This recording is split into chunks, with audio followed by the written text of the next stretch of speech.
What makes Michigan's defense so strong ahead of this rivalry game? It really could be anything. Also, Jaxon Kohler going to miss extended time to start this season. And then we dive headfirst into the mailbag. Let's go. You are Locked On Spartans, your daily podcast on the Michigan State Spartans, part of the Locked On Podcast Network, your team every day.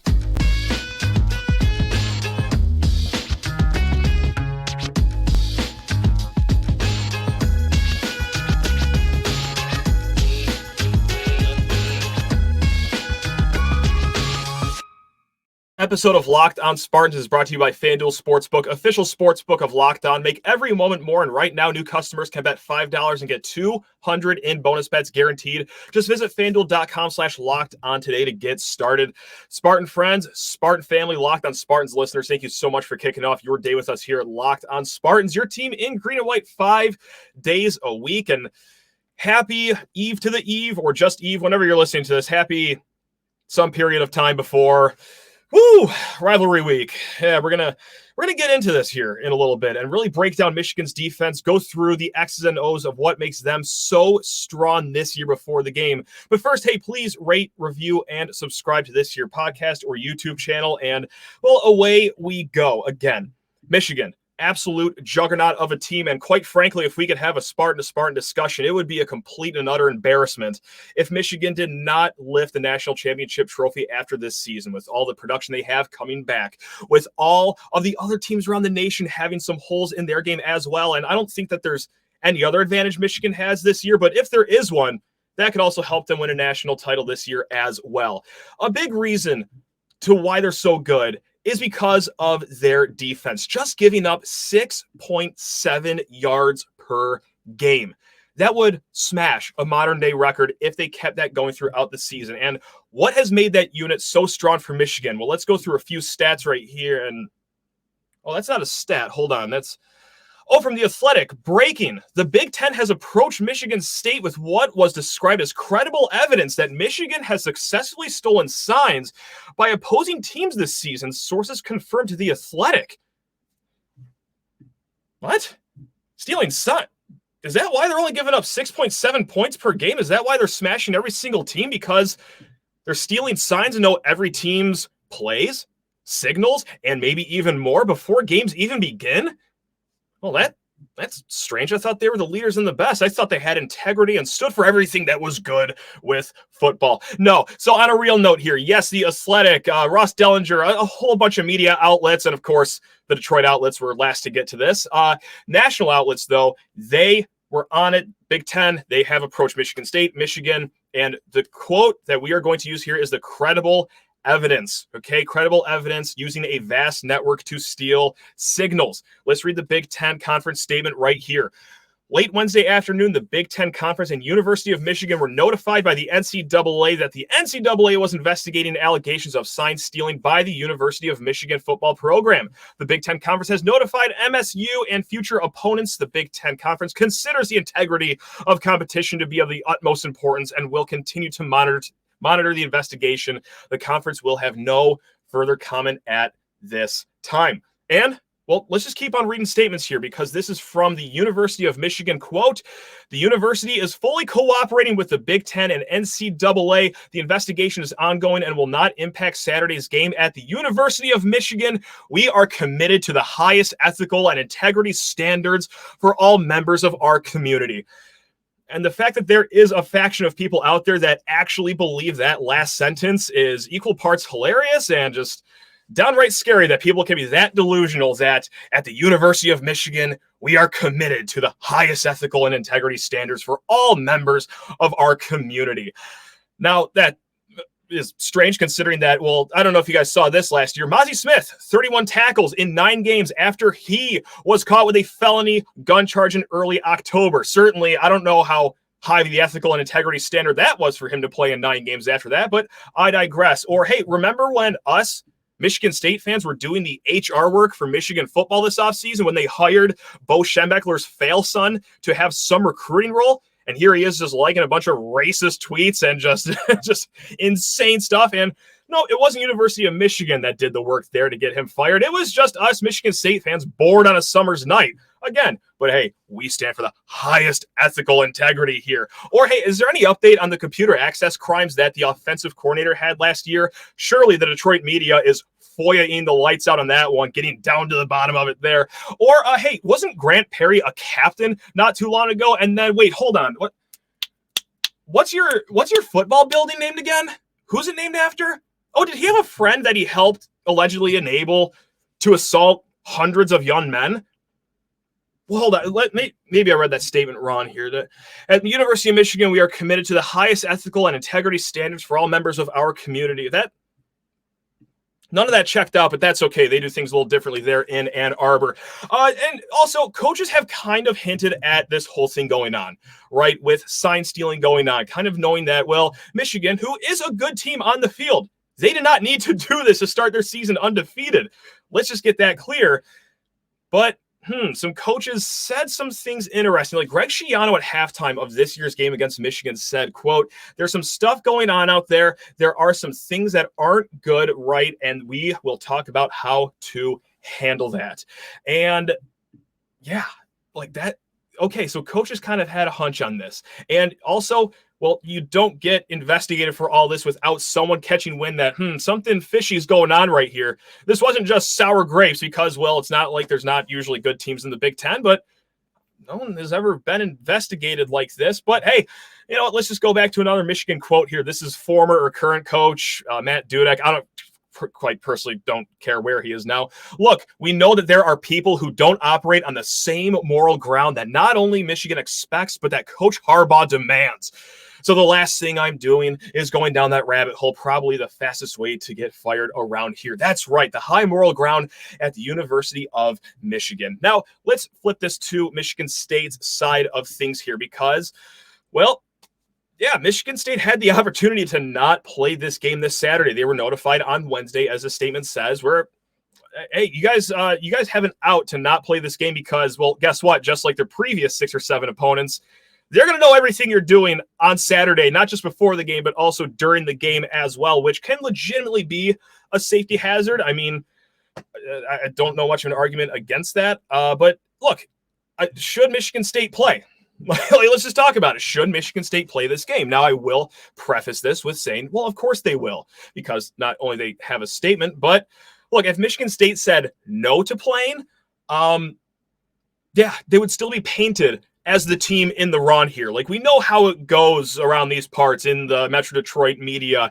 The team who is being cheated against would be painted as the wimps or like ones cowering in fear to play this game. So no, like there was going to be no way MSU can not play this game and then even come out as the good guy. Also, let's just talk about inside the locker room too. I mean, these are young men, coaches that want to compete. I mean, that is in their blood. There's too much pride in that locker room to know that, hey, your opponent is cheaters essentially, but yeah, they're still going to play it out and see how things are going. And there is a statement too, right before we started recording this, that interim president Teresa Woodruff, our 9th interim president in the last 3 years, seemingly. Anyway, she sounded off on this, quote, "As we look forward to the football game this Saturday, we are chagrined by the news of the NCAA investigation, and we echo the Big Ten Conference's commitment to integrity. The allegations are concerning, but will be handled through the NCAA's processes," which I'm sure will get wrapped up very quickly here by the NCAA. Speedy bunch they are over there.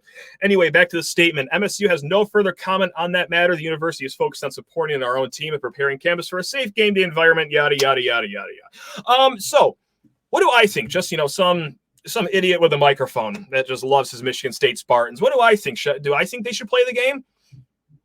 You guys might get upset about this, but I could go without playing this game.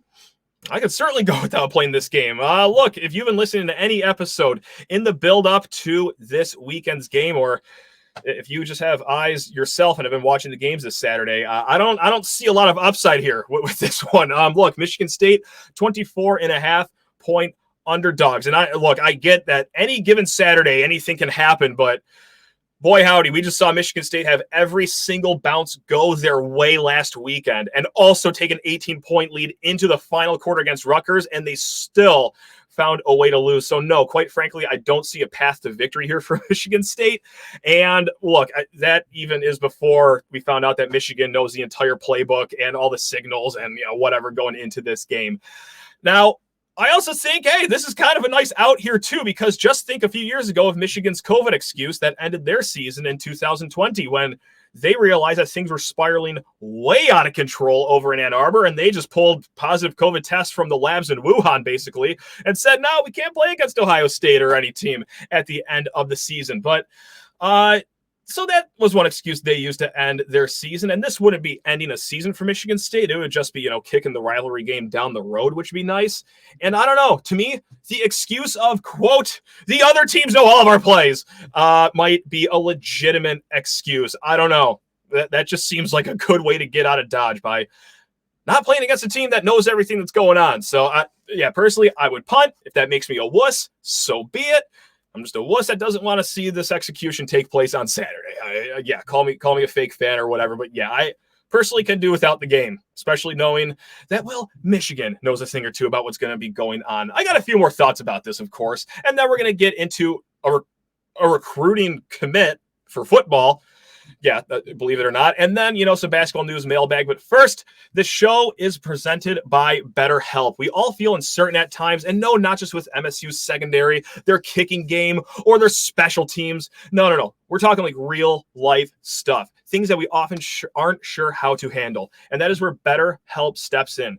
Whether you're dealing with decisions around your career, relationships, or anything else, therapy helps you stay connected to what you really want while you navigate life so that you can move forward with confidence and excitement. Therapy is helpful for many reasons, from learning positive coping skills and how to set boundaries to becoming the best versions of yourself.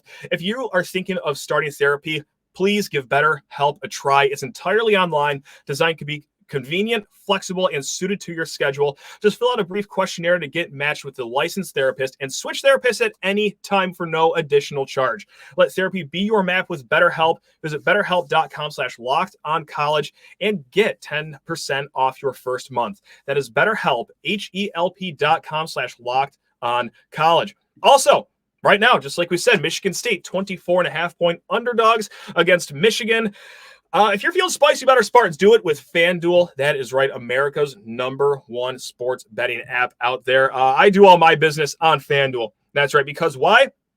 Well, they got the best bets out there, not just spreads, not just player props, not just over-unders, but the same game parlays. You could do the first touchdown score. You could really maximize your winnings and maximize your Saturday with FanDuel. Or, hey, let's say that you want more than just college football Saturdays. We'll step into the action this NFL season with FanDuel, because right now, new customers get $200 in bonus bets guaranteed when you place a $5 bet. Yeah, you heard that right. That's $200 in bonus bets, win or lose, when you place a $5 bet. So what are you waiting for over there? Go to FanDuel.com/lockdown and kick off the NFL season. It is FanDuel, official partner of the NFL. So just a few more thoughts here around this whole thing. Michigan fans just delivered as always here. I mean, God, I tweeted this out. So, I mean, this might be your second time hearing this, but Jim Harbaugh could stab a player at the 50-yard line in the middle of the game on NBC, and Wolverine fans, by and large, will call it a setup or say it's not a big deal. Like, how much more do you need to see for you to actually criticize your program just for once? Because a lot of the rhetoric is, I've heard some iteration of, well, come on, Sparty, just change your playbook, just change your signals. Like, oh yeah, we'll just change the whole offense on 48 hours notice just because you guys just can't not play a fair game. No, that makes a lot of sense. Or my favorite personal one is it's illegal to watch another team play. Like, oh, there's 80,000 people inside of stadiums and they can't steal signals. Like, well, it's a little different when you're using electronics, kind of like you're being accused of doing right now. And, well, let's just go to some other Twitter responses right now. Just like Grill Guy 97, which I assume the 97 is the graduating year from the University of Michigan. Just, quote, then get new signs, play the game, and beat us. I mean, God, that is awesome coming from the fan base that uses rain as an excuse for not winning games. Oh, yeah, we know all your plays and all your signals. Psh, lighten up. No, don't use that as an excuse. Just beat us. Meanwhile, oh, it's a little rainy. Oh, that's why you beat us. Like, you guys can't have any normal conversation. And then Cody Yu on Twitter as well, probably a doctorate student at the University of Michigan, like many of their great fans on Twitter are. Focus on your own bleep storm of a program. Nothing Michigan did was illegal. You guys reach every time NCAA and Michigan comes up. Anything to shine some light and avoid that ass beating coming in 2 days. So focus on your own bleep storm of a program. Call me crazy, but our next opponent is the University of Michigan, a team that's under investigating for cheating. That quite literally is focusing on my own program. I'm worrying about the opponent that we're about to play. When we go break teams down and do previews and what they do well, what they don't do well, I think knowing precisely what the other team is going to do is a very relevant part of this preview and something that directly impacts, our program. And I got to pull out the other part too, which is my favorite part of this statement. Nothing Michigan did was illegal, which 100%, right? The Big Ten is just, sabotaging its own best shot at a national title just because they're bored.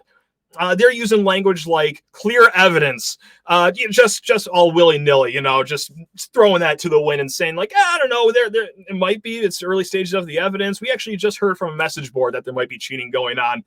Like, no, guys, you are caught. You are caught. And that is just how it goes. Okay. Like that, you guys are cheated. It's time for once in your entire lives. I know this is going to be a seismic shift in the way you live your life, but you have to just join us in reality.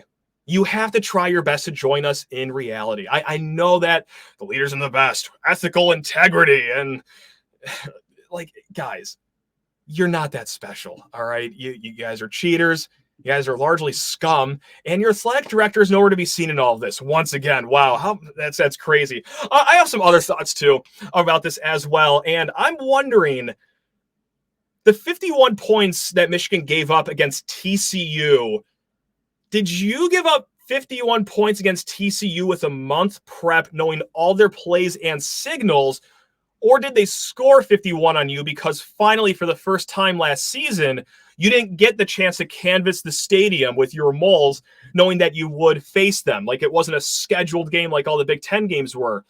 And I, quite frankly, don't know what's worse, is knowing all their plays and signals and then still having 51 points dropped on your head, or, well, just being caught red-handed that, they dropped a 50 burger on us because, well, that's what happens when we don't know precisely what the other team is doing. And I also have to add this as well, but I have to appreciate that this whole Spy Kids conglomerate of cheating was used on UNLV, Rutgers, Dowagiac High School, and then Boy Scout Troop 596.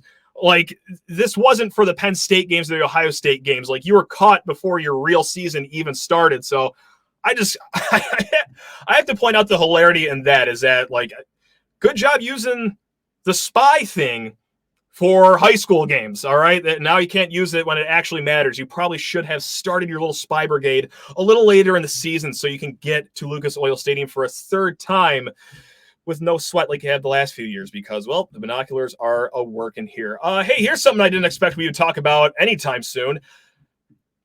Michigan State football got a commit on Wednesday. That's right. I will say that again. Michigan State football got a commit for the 2024 class. And I'm a little as excited and surprised as you are here. It is Keshawn Williams. He is an athlete, 3-star athlete, primarily plays defensive back out of the great state of Tennessee.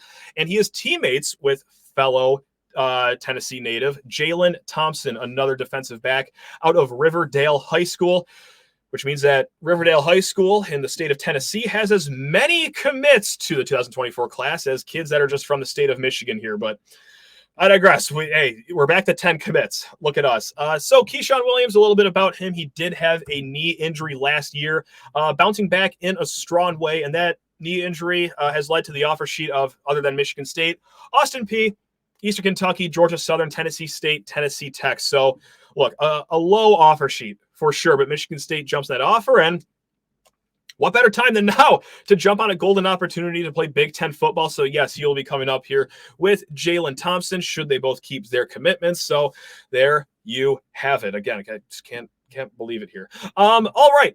Also, we're going to get into the Jaxon Kohler news really quick. You may have saw this already on Wednesday, but Jaxon Kohler underwent foot surgery that is going to have him out until around Christmas, is what Tom Izzo said. And I don't know about you. I could probably read your mind, but I'm quite frankly sick of all the foot injuries around Michigan State basketball, and I don't even know who to yell at, who to blame. I mean, some people are saying, well, it must be the Nike shoes. Like, guys, there are dozens, if not hundreds, of colleges around the country that have Nike endorsement deals, and there's no way they can have the amount of foot issues as Michigan State does. I mean, just in recent history, Malik Hall, foot issue, Jaden Akins, foot issue, Langford, you think he had a foot issue. So, or even if you want to go back a little further, I'm pretty sure Gary Harris had a foot issue. It's just like Adrian Payne as well, rest in peace. But like, dude, it's mind-numbing, but it's also like the official start of Michigan State basketball season. Anytime that there is a stress fracture or foot surgery being dealt out early in the season or before the season even starts. So the games that Kohler will miss. Now let's just assume that this Christmas timeline is correct. The big non-conference games: Duke, Butler, Arizona, Baylor. Okay, and then 2 Big Ten games as well against Wisconsin. Now last year in the Spartans and Badgers only matchup, Jaxon Kohler just played 4 minutes, and we've seen this be very matchup dependent between the 3 centers last year. So 4 minutes against Stephen Kroll, the 7-footer over at Wisconsin, and then Nebraska is the other game he'll miss as well. Last year, the minute split at the center position was Mahdi, 21 minutes a game, Jaxon Kohler, 10 minutes a game, and then Carson Cooper, 6 minutes per game. So I think until here, you get Mahdi at 25 minutes, Carson Cooper at 10 minutes, and he did play, all 3 NCAA tournament games in double-digit minutes as well, Carson Cooper, that is. And you're probably going to see a little more Xavier Booker at the 5, which might just make sense to you on paper. The kid's 6'10", he's very rangy, but I see him as more of a 4. But then again, when you are that size, you're going to be playing a little bit of center, especially when there's just 2 healthy kids there. And that'll be interesting because he's a little on the slender side. That's something that Izzo has talked about, and that is something that Booker's own family has gotten him in the weight room to fix, is his size. So we'll see how he can hold his own at the center position when he does get a few minutes there as well. But hey, even if it is Booker, I do like this small ball lineup, and I use small ball in air quotes because, again, Booker being like 6'10", it's just funny to say small. Anyway, Booker at the 5, Malik Hall at the 4, Akins at the 3, Walker at the 2, Hogarth at the 1. I mean, you can make it work with that lineup. Now, obviously, it's a bummer for Jaxon Kohler. I don't need to be a medical professional to tell you that, or a basketball professional to tell you that, but it's a bummer for the kid who, I mean, how many times do you see a nice jump from your freshman year to your sophomore year? But what really is the bummer here is the time of the year he's going to be missing, like all those tune-up games against Southern Indiana, James Madison, Indiana State. Like, there are no tune-up games for Jaxon Kohler when he gets back. Like, he is thrown into the fire here once he returns to the court. So hope he heals up nice. I hope the Christmas timeline is good because we've seen foot injury timelines absolutely fluctuate. So it's a bummer, but that is the latest news. We're going to dive headfirst into the mailbag here in a hot second, but first need to talk all your ears off about Bird Dog shorts, my favorite shorts in the game. And even though the temperature's getting a little chilly up here in Michigan, I'm still rocking shorts. I'm still rocking my Bird Dogs, and also Bird Dog pants as well. Now, just like the shorts, they have the liner on the inside, and yes, it's just like a compression short with just the right amount of snugness. And just like their shorts, these bad boys are so versatile. Go run your errands, go play around a golf, go camping, go running a marathon in these things. Like, these are versatile, and also you will be looking fantastic in these. Bird Dogs, they do the same exact thing as Lululemon do, except, well, they just fit way better, point blank. Go to birddogs.com/lockedoncollege or enter promo code lockedoncollege at checkout for a free Bird Dogs water bottle with your order. Again, that's birddogs.com/lockedoncollege for a free water bottle at checkout. You will not want to take your Bird Dogs off, we promise you. And from one great article of clothing to the next, you already know what it is, Home Field Apparel at homefieldapparel.com. Now, let's say you're a Wolverine, too, that has somehow made it this far into the show. They got your school as well. Let's say you're a Hawaii fan. They got your school as well. Let's say you're a fan of Slippery Rock, Colorado School of the Mind. They have so many schools, and under each one, amazing vintage logos. Logos, even for Michigan State, that I've never seen in my entire life until I went to homefieldapparel.com. And believe me, I bleed green, and I thought I knew every logo there is to know about Michigan State, but nope. Homefieldapparel.com schooled me in that. And also, well, when you get the package, when you get your hoodie, your long sleeve t-shirt, your sweatshirt, when you put that on, it is going to be the most comfortable piece of clothing in your closet. That's a Sheehan guarantee. That's not written in the ad copy here. No, that's just me speaking from the heart right here. So when you go to homefieldapparel.com, don't leave yourself in the dust. Enter promo code LOS23 for 15% off of your first purchase. Again, promo code LOS23 for 15% off at Homefield Apparel. All right, we're going to dive really quick into the mailbag here, lockedonspartans@gmail.com. If you have any questions, comments, or if you're just a Michigan fan that has loved the discourse so far and you somehow have made it to minute number 25 of this show, lockedonspartans@gmail.com. These go all over the place, so this will be a fun one. And these are emails just from the last week here, so we're kind of just piling it all up together, and we're going for it. Jeff kicks us off with a nice little disclaimer to start this email. So I know the ridiculousness of this, and I don't care. Temper this take. That's a good start. Michigan being good does provide MSU a benefit in hiring a coach. Reason is just like when your sibling has something nice, you want one too. We will hire to the expectation level of matching current Michigan success. So where do we get our NFL head coach to return to a former dog and take us to the promised land? Enter Robert Salah. Sure, he went to Northern, but he coached at MSU and earned a master's degree there. Also, he has been vocal in the past about the MSU-U of M rivalry. So it's some about the candidate, but mostly the take that Michigan's success will drive a more stringent coaching search at MSU that I'm interested in your thoughts on. Still listen every day. Love the podcast. Well, I love you, Jeff. Thanks a lot for that email. And look, if Robert Salah ever became a legitimate candidate, you would not see me on here crying up and down about how that's bad. Like, no, I think Robert Salah would be a fine hire here. There's one problem, though, and it's that stinking team in New York just keeps finding ways to win. Aaron Rodgers blows his Achilles out 4 plays into the season, and they should be in the gutter right now. And no, they're not AFC favorites, but like they just keep winning games.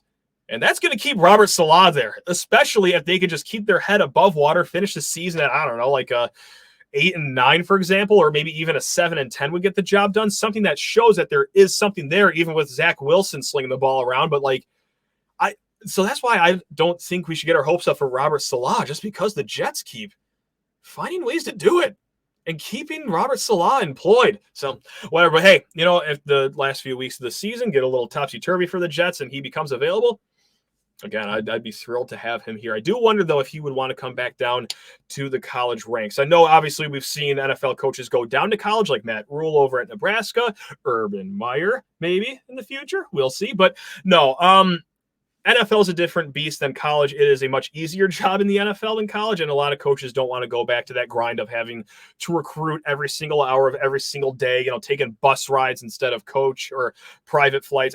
Anyway, I digress. Matt C. writes in, I'm so sick of hearing how Michigan is great. Here are some facts you should bring up on the show. Well, I will, Matt C. Their strength of schedule is in the 80s. Man, I'm going to be honest with you. I'm shocked it's even that high, point blank. Number 2, their D hasn't played an offense in the 100s as far as yards per game. MSU will be the best offense they played at 95. Oh, my God, that's not good. Oh, that's not good. And also, the email was written before all the news broke today. So, yeah, not only is the defense of Michigan not playing anyone that would even make a semifinal trip to the Division III MHSAA playoffs here, but they also know every single thing that the other team's doing, which might help just a little bit. I don't know. Call me crazy. And then Matt C. also, their offense doesn't have elite receivers. Now, before everyone just calls Matt C. crazy and says, oh, my God, I can't believe a Michigan State fan just predicted a win, Matt C. ends the email with, that said, Scotty Hazelton will probably will stay in our base 4-2-5 against run-heavy sets, and Ross Els is going to spot Michigan 14 points, so we won't have a chance. However, Michigan is getting slapped by Penn State. Go Nittany Lions. I'm going to care so much about the Nittany Lions on that weekend. Anyway, Kevin writes in, Michigan is in the midst of probably the best season they've ever had since the 90s and are seemingly going to cakewalk their way to the national championship game.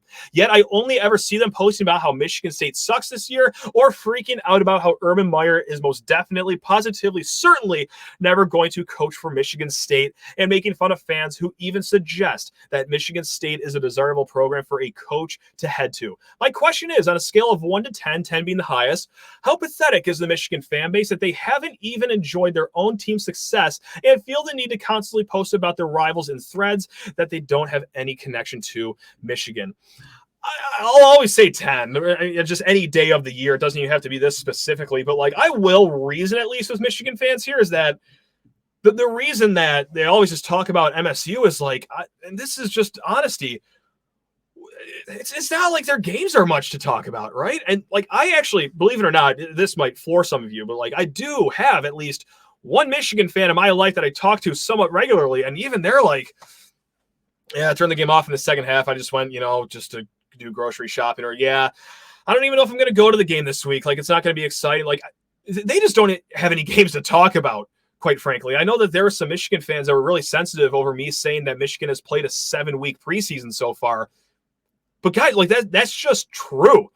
Like, give me a team that is worth even talking about after you're done dusting them by 50 points. So yeah, like, it's just, they have nothing to talk about. So of course you're just going to look to the bearded lady freak show that's going on here in East Lansing. So I'm sorry to, like, give them benefit of the doubt here, but I think that's why. It's just because they have nothing to talk about. It's just been that boring of a season. Matthew writes in, Matt, please tell me MSU does not wear the all-black uniforms this Saturday versus, he wrote scum. His words, not mine, even though I used those words earlier. Anyway, what a great way to kill the hype on those jerseys forever. Please just save them for a night game next year. Anything else? Sincerely, a tired Sparty fan. Matthew, from one Matt to another, I could not agree more with you here. I think we talked about this not too long ago on this show. I would punt those black jerseys until next year. I think that, hey, you're going to introduce this jersey, which it has been dubbed not an alternate, something that will be a staple in Michigan State's rotation. You're going to kick this off with, look, I love Michigan State. I bleed green. You have probably figured it out by now. I do not have a lot of faith in this game coming up. That is how we're going to start the next chapter of, like, Michigan State uniforms. I don't know about that. And I get the other end of the argument, right? Like, these kids have been through a lot. This is something that they are excited about. Let them have this moment. You know what? If that's the reason, fine. I'm just an a-hole if I argue against that. But truly, I'm not thrilled to see the black jerseys be worn this Saturday because you remember those bronze script state jerseys they wore back in 2014, I believe it was, in a non-conference basketball game against Georgetown, and they just had the most flaccid game out there, and they lost, and then you never saw the jerseys ever again, and they were just kind of just stained with this grossness of the game. Like, that's just kind of the same vibe I get here. Okay, maybe I'm just being too much of a Debbie Downer, but, like, I don't know, guys. I don't know. Last email comes from Ray. Get plenty of emails from Ray. Ray, love you, man. He writes 3 parts here. Can we stop with the faux optimism and hesitancy? Now, first of all, hold on. I don't know if that's directed to me, but, like, I can't even feign optimism lately. So anyway, the only way this program has any hope in the near future is if some more coaches get fired now. This isn't an honest program with a bunch of near misses. This is a disorganized program that snatches defeat from the jaws of victory. Got that right. Better coaches could put a stop to some of the penalties and the most egregious play calling immediately. They would still lose, but State wouldn't show its bleep on national television every week. Now, part number 2 of this email, can we adopt Western or Central for the rest of the season? Those are programs who do reasonably well and are mostly consistent. MSU should always be at least a Penn State caliber team, not Indiana or Northwestern. The inconsistency drives me nuts. You're spot on there. Of course, Michigan State should be closer to the Penn States of the world than they are the Indianas, the Northwesterns. Yeah, but now here's one thing I will suggest. Can we adopt Western or Central the rest of the season? Like, why shoot for that? Let's just go to Washington. I know we've just gotten our teeth kicked in by them the last few years, but, like, that's a fun team to watch. Or Texas or Florida State or Oklahoma, teams that are very fun to watch and also will probably be against Michigan in the college football playoffs. So, like, look, guys, we deserve this. Like, we are first and foremost above anything else Michigan State fans. Like, we are diehard fans. We bleed green and white. But let's just have, like, a cool second team, all right? It doesn't have to be a Central or a Western. Like, let's adopt a team that's actually fun to watch the rest of the season, and just join me in just adopting any of the schools I just named. Heck, even Georgia. I don't think I named them. Get nuts. Yeah, treat yourselves, guys. Come on. It's been a miserable fall. The least you could do is give yourself a fun team. And the third question of Ray's email, why does MSU basketball split with U of M every year? It's a great question. That drives me nuts. Let's beat them twice this year. It would feel good. And I am still so salty about that home game at Breslin Center. Michigan State versus Michigan being on Peacock instead of a butchering on network television for the whole world to see. They got it stashed away on an app that only Michigan State fans will see, because Lord knows that no Michigan fans are going to be watching that game, and certainly not any other fans of any other team here. So I'm very salty about that. But hey, let's just make the whooping so good that, well, SportsCenter has no choice but to air the highlights from it. That's what I got for you. All right, gang, we will be back Saturday night after the game.